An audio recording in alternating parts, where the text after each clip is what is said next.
Welcome to Stories Beyond Borders, the podcast where culture, identity, and personal journeys come together. I'm your host, Urmi, and in each episode we sit down with voices from around the world to explore what it means to belong, to move, to grow, and to find home. Whether you're a third culture kid, an expat, or someone redefining an identity on your terms, these are your stories too. My guest today, she's born in Canada to parents from Lahore, Pakistan. She has built a career in pharmacy and health insurance while balancing life as a wife to her husband from Bombay and mom of two wonderful daughters, aged 8 and 6. In her free time, my guest enjoys writing and giving new life to vintage furniture. Her love for storytelling led her to publish a book that highlights South Asian culture, weaving in her own experiences along with those of friends and acquaintances. She's truly someone who wears many hats with passions and grace, and I cannot wait to dive into her journey today. I'm so excited to welcome Saleha to the podcast today. Welcome, Saleha. Thank you, Urmi. So I want to start with the first question, which is, what is your story? Yeah, so it's very interesting and probably, very common for the people who have come to Canada, like brown people, should I say, in a very, like in the early times, because it's different if you come now, of course. But yeah, my parents came late 70s, and we were all born here. I'm the youngest of 4, and we were all born in the 80s. So growing up at that time in Canada was like, it wasn't that diverse, like in terms of South Asian culture. So yeah, so growing up in school, like I was like the only brown kid for, like, I would say up until grade maybe 5 or 6 even. And even then it was like, parts of town would have more, brown culture than others. But for where I was raised, it was like just me for a while, or my sister in her class, my brothers were different. So like we stood out for sure. So yeah, we weren't exposed to much culture up until like we maybe got into high school, closer to college. And that's when it was like in the early 2000s, where things started getting more diverse. So yeah, that's the beginning. So we have a very similar story because both of my parents moved from Bangladesh to Italy, and they moved around the 80s, and then in the 90s I was born. And I had a very similar experience as you, meaning that where I was growing up, so I was born in Sicily, there was not an actual community of South Asian people or Bengali people. So I happened to go to school where there was no representation or no diversity. And this was really up into high school, I would say. Even when I was like in my high school years, again, there was not that many South Asian people, and I think there was one girl from South America, and I think there was an Asian girl from China, and that was it. And so I also lacked that type of representation, a little bit like the way you experienced it. Mm-hmm. And I want to ask you, like, how was it for you, let's say, so you did not have people that were similar to you, so who did you hang out most of the time with? And also, how was it for you to be a girl born in Canada, but also someone who's coming from a South Asian background? Like, did you have your parents are always telling you, like, you can't go out, or, what would people say? Well, so basically being the only girl, like when you don't see that many like South Asian students around you, you kind of just feel outcasted. So I was shy to begin with, and on top an introvert. So just being like, the only brown girl in the class, like it was kind of harder to make friends because there wasn't, again, like where I grew up, like Hamilton, Ontario, there wasn't that many in my class. So for them to make groups and for me to join the groups, like it would take some time. I would usually be with, like, there would be some Asian people, like from like Korea or like, other nationalities, and I would tend to stick around them until I found my own group. And then when things got more diverse, it was much easier. But like going out and stuff, since my parents came at such a young, like they were also young when they came, and it was like an earlier time, they took their time to blend in, and they weren't as strict with, like, being back home, brought up back home. So they let us blend in nice and easy, because they already knew it was hard for us to, mingle with everyone. But being born here, at least I didn't have, like, for example, if you have an accent, or if you, if you look different, sound different, like people just kind of at that age, growing up, like grade 2, 3, 4, 5, the bullying starts and all that. So with me not having a Canadian accent and everything, it wasn't much of the negative bullying that I experienced. But at the same time, there were, situations where I felt like, oh, well, we don't celebrate Christmas, and then everyone would be like, oh, you don't? Or like, what do you eat? Like, foods would be different, like lunches would be different. So trying to fit in was hard in some situations, but I tend to try to, I felt like I was trying to fit in and try to be more Western, like more like the white people, should I say, because that's all I saw. That's who I was around. And I was like embarrassed to be around my own kind up until, I would say, maybe high school. Then I got more comfortable in my skin. But my parents were pretty, again, that time was more safe. So, going out and stuff wasn't a problem. As a girl, yeah, like my brothers used to go out whenever they wanted, but me and my sister, my parents just said, just be together, because we were only a year apart. So we had similar friends. They're like, just be together and go in a group and we're fine. But alone, they wouldn't really let us go out much. Okay, so my understanding is that your parents were not the typical strict South Asian parents. If they, if it was okay for you to go out with your sister, and also the fact that you guys were able to integrate, and also they allowed you to integrate. I'm assuming that was like, it was open, like it wasn't like, oh, no, you can't, because we need to, maintain our culture, like the culture from back home. Yeah, no, it wasn't so strict. Like my mom was more strict than my dad. My dad kind of just said, as long as your mom's okay with it, he's okay with it. But she would be strict with us to, to a certain extent. Like she would let us go out. Like I had my best friend was Italian. I had other friends who were like white, and and then we would go to like an Islamic school, like in the evening. So those were the only friends, and very few of them that I have that were kind of understood my culture a little bit better. But I would only see them like, a couple times a week. But school wise, yeah, we were allowed to go out after school, or like, especially in high school, they were more lenient with us, but we would still have to be back by a certain time, and we would have to be in a group. My brothers, they were allowed to do like a little bit more, like come back whenever they want. But me and my sister, yeah, we were like, I had a lot of friends by high school who weren't allowed, because that's when I started meeting more of the South Asian community. And then when I met them and figured out that they were under a very strict household, I was kind of shocked, and they were shocked too, thinking, hey, like, you don't have such a strict household, you're the lucky one.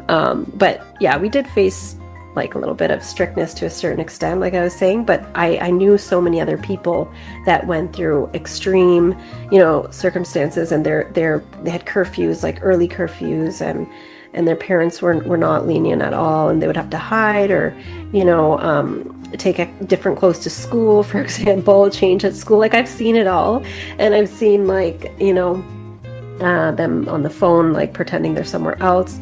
So these kind of things, like we were exposed to more in high school, and that's when I learned, like, wow, there's so many other different types of Pakistani, Indian families or Arab families that go through worse than me. And then when I started writing, started jotting down that there's like my friends go through these things, at least I have it easy. But then I went through my own whirlwind of stuff after. Yeah, and you know what? I'm also shocked too, if I have to say the truth, because I'm really surprised that even your parents try to integrate as much as possible, which is, I honestly think it's a beautiful thing, because my experience was completely opposite, meaning that they were so strict. Like, it was like I could not hang out with my Italian friends when I was like done with school. I usually had to lie and say that, I was studying at school, but in reality I was in the shopping mall with my friends. If I had to go to my friend's house, like, I always had to like tell them way in advance. I had to tell them who was going to be there, and if there were like boys around, that was such a big no. Like, there was this fear that I was going to be whitewashed from my parents' perspective. Oh yeah, that fear is definitely there. Like, it was even in my parents as well, but they were so busy working, and they were so busy in their own worlds, and they just kind of trusted us to, like, at a certain age, they said, okay, this is right, this is wrong, you're on your own. Yeah. So yeah, like, I've seen like extreme cases, and then people look at me and my sister, and they were like, wow, you guys are lucky. But we would still think like, no, we didn't get to go. Like, my sister didn't get to go on that 3-day trip at school, because it was overnight, or things like that. But then when it came to going out, and, they'd be like, oh, your parents are so chill. They don't care. But I'm like, yeah, it's mostly because they, we've been here for so long, and they've been here for so long. My dad's gone to college here too. So I think that definitely has something to do with it. Whereas if they came straight, like, we were like, maybe I was 10 when I came, then it would change things around. We would be already brought up, in Pakistan or something. But because we were born and raised here, and my parents came early, I think they kind of already blended in and let us free. But I would say, my brothers, they're not very cultural compared to us. But again, I think that has to do with like a mother and father role thing, because my dad, he was working so much and he was hardly home. My mom was the one who instilled the culture in us as much as she could, like through, I don't know, Bollywood movies and stuff. That was like literally the only part of culture that we saw growing up, like the songs and movies, and the Desi grocery store, which was like very minimal at the time. And the clothing, we would have to drive all the way to Toronto, where we lived like an hour away, just to get like, a breath of like Indian Pakistani culture. It wasn't so, we weren't exposed to it as much. Yeah. Yeah, I feel that. I understand. And I think the fact that your parents, at least your father, like did part of his schools or did part of his education in Canada, I think it really helped a little bit. I think that had an influence, so that made it a bit easier, so that was a good thing.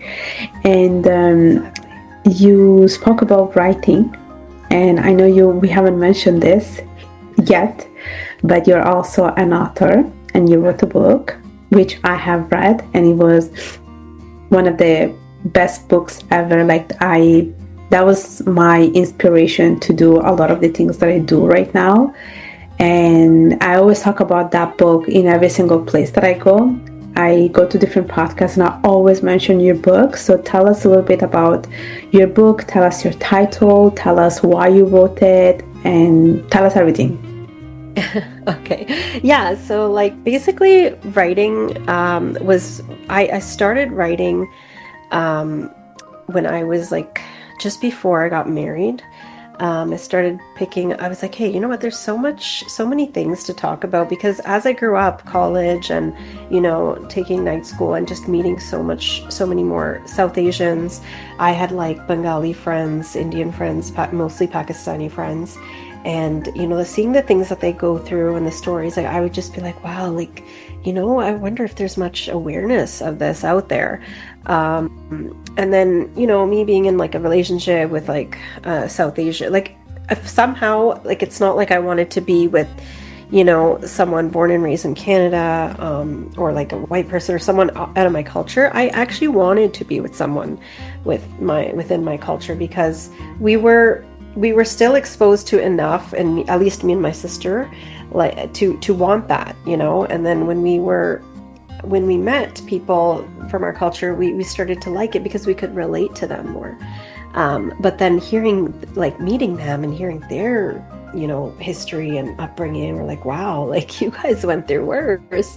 So yeah, I started writing actually about another topic. Like it wasn't related to the South Asian culture, but then I stopped writing that and I got so like inspired to write more about the South Asian culture, like brown people in general, because it was just more interesting and there was so much more I could say, and I've already met too many people with so many stories, including my own.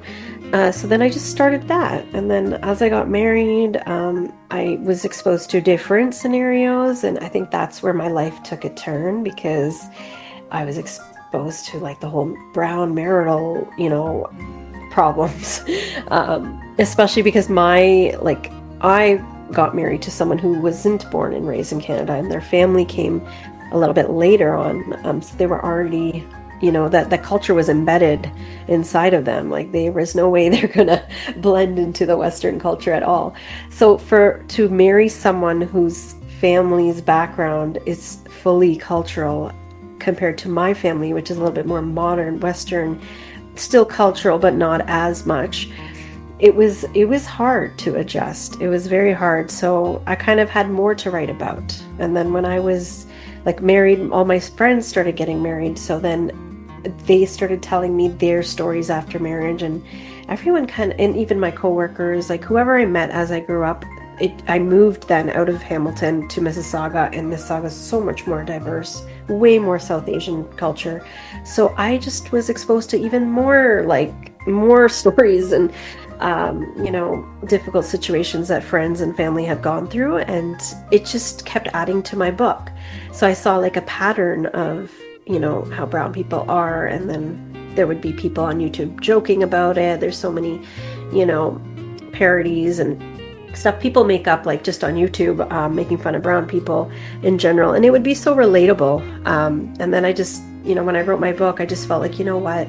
There's not that many books out there talking about this. And there are so many girls who cry about things or need someone to talk to or embarrassed, or they went through something and it's not like they wish someone went through it, but they want to know that other people are out there in the same boat. So that kind of inspired me to just get that out there. And I was happy where you got inspired from it, and it affected you in some way.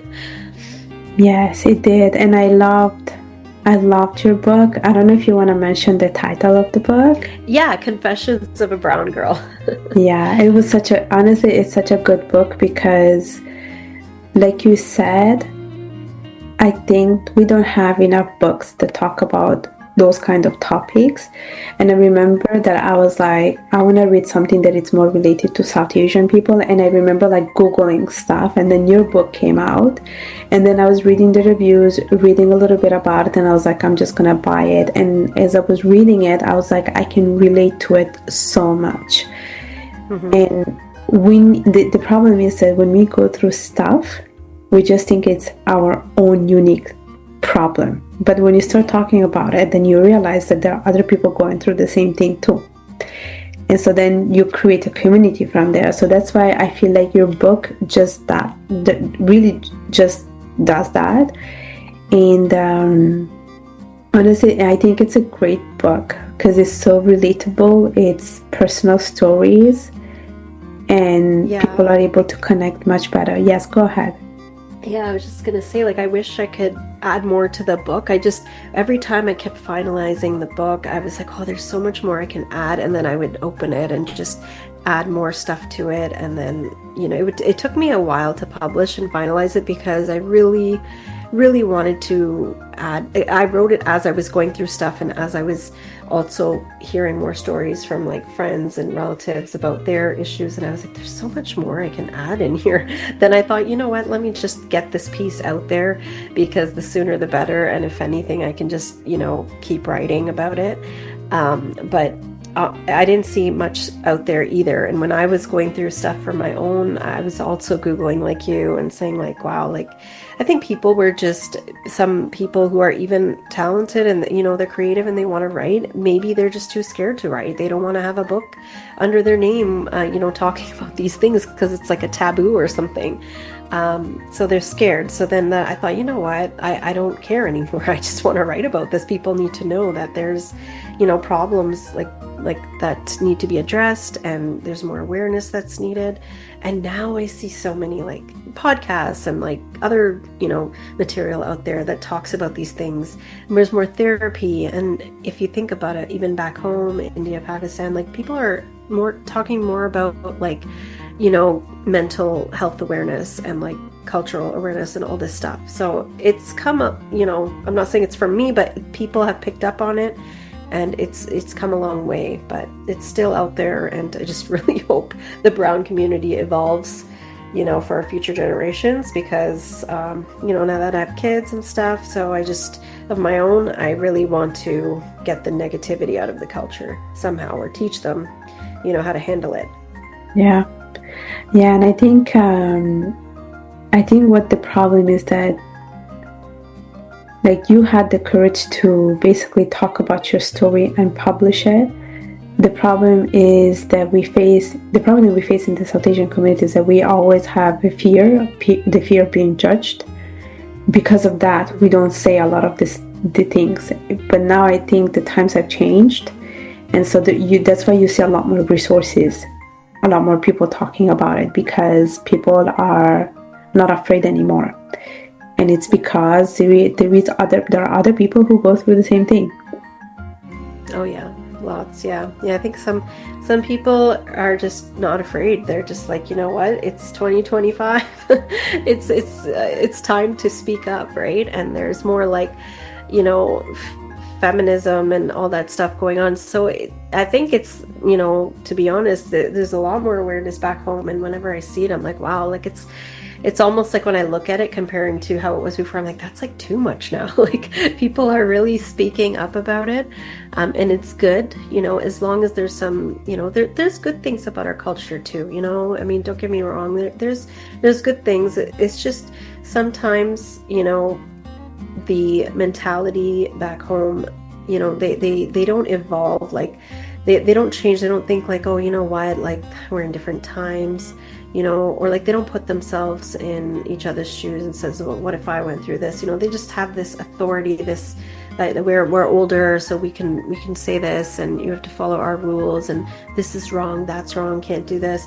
So just year after year going through that, through generations, it's changed people, it's made them bitter. Like our parents' generation, I would say, they have suffered this probably the most, and it just over time it's gotten better, but it's still out there. So the more awareness, the better. But yeah, it's definitely has changed over the years. There's more awareness. People are just not afraid anymore. They want to get their story out. They want to help others out, which is great. Yes, definitely. I agree with you.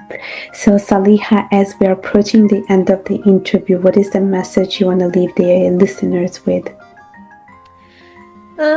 Lots of messages, but but yeah, I guess the main thing is like, it's very important to like, don't settle for less.